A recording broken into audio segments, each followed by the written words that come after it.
الحمد لله رب العالمين، الصلاة والسلام على خاتم النبيين وعلى آله وصحبه أجمعين، أما بعد فأعوذ بالله من الشيطان الرجيم، بسم الله الرحمن الرحيم. قال الله تعالى في سورة المائدة: قل هل أنبئكم بشر من ذلك مثوبة عند الله من لعنه الله وغضب عليه وجعل منهم القردة والخنازير وعبد الطاغوت أولئك شر مكانا وأضل عن سواء السبيل. ترجمہ: کہو کہ میں تمہیں بتاؤں کہ خدا کے یہاں اس سے بھی بدتر جزا پانے والے کون ہیں؟ وہ لوگ ہیں جن پر خدا نے لعنت کی اور جن پر وہ غضبناک ہوا اور جن کو ان میں سے بندر اور سور بنا دیا اور جنہوں نے شیطان کی پرستش کی. ایسے لوگوں کا برا ٹھکانہ ہے اور وہ سیدھے رستے سے بہت دور ہیں.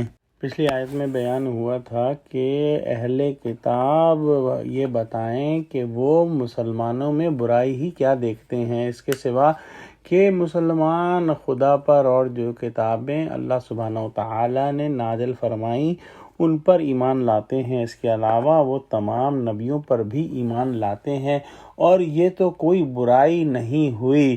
لیکن اصل برائی جو ہے اس کا ذکر اس آیت میں اللہ سبحانہ وتعالی نے فرمایا، جو کہ ابھی تلاوت ہوئی.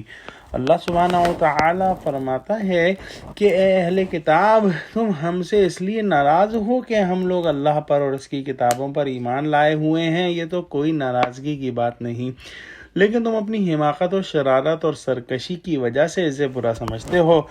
بالفرض اگر یہ اچھی چیز نہیں ہے تو میں تمہیں اس سے بڑھ کر بری چیز بتاتا ہوں جس میں تمہاری شقاوت اور ہلاکت ہے، اور وہ سزا کے اعتبار سے بہت بری ہے. غور کرو کہ تو تمہاری سمجھ میں آ جائے گا کہ جس راہ پر تم ہو وہ راہ بہت بری ہے اور اللہ کے نزدیک اس کا بدلہ بہت برا ہے.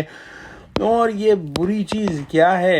ان لوگوں کے اعمال ہیں جن پر اللہ نے لعنت کر دی ہے اور اپنی رحمت سے محروم کر کے مردود قرار دے دیا ہے، اور ان پر غصہ فرمایا ہے اور ان کو بندر اور سور بنا دیا ہے، اور انہوں نے شیطان کی پرستش کی.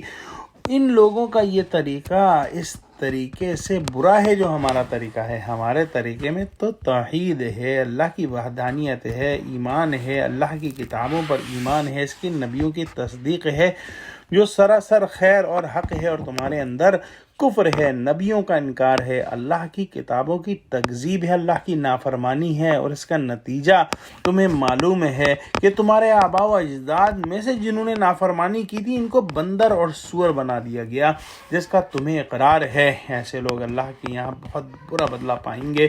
یہ آخرت میں بدترین لوگ ہوں گے اور ان کی جگہ دوزخ ہے جو بہت بری جگہ ہے، اور یہ لوگ دنیا میں سیدھے رستے سے بہت دور ہیں. اس آیت میں اہل کتاب کو تنبیہ ہے کہ تم مسلمانوں پر ہنستے ہو اور ان کا مذاق اڑاتے ہو، ان کی اذان کا مذاق بناتے ہو. ہمارے طریقے میں تو کوئی بات استہزاء اور مذاق اور گمراہی کی نہیں ہے. ہاں، تمہارا طریقہ نافرمانی، کفر و فسوق کا ہے. تمہارے آباء و اجداد بھی ایسے ہی تھے جنہوں نے یہ کفریہ عقائد اختیار کیے.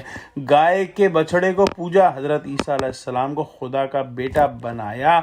سنیچر کے دن جو تعظیم لازم کی گئی تھی اس کی خلاف ورزی کی، جس کی وجہ سے بندر بنا دیے گئے. بعض مفسرین نے لکھا ہے کہ جن لوگوں نے ہفتے کے دن کے بارے میں حکم عدولی کی تھی ان میں جوانوں کو بندر اور بوڑھوں کو خنزیر بنا دیا گیا تھا.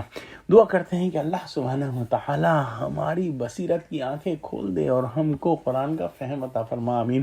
وآخر دعوانا الحمد للہ رب العالمین. السلام علیکم ورحمۃ اللہ وبرکاتہ.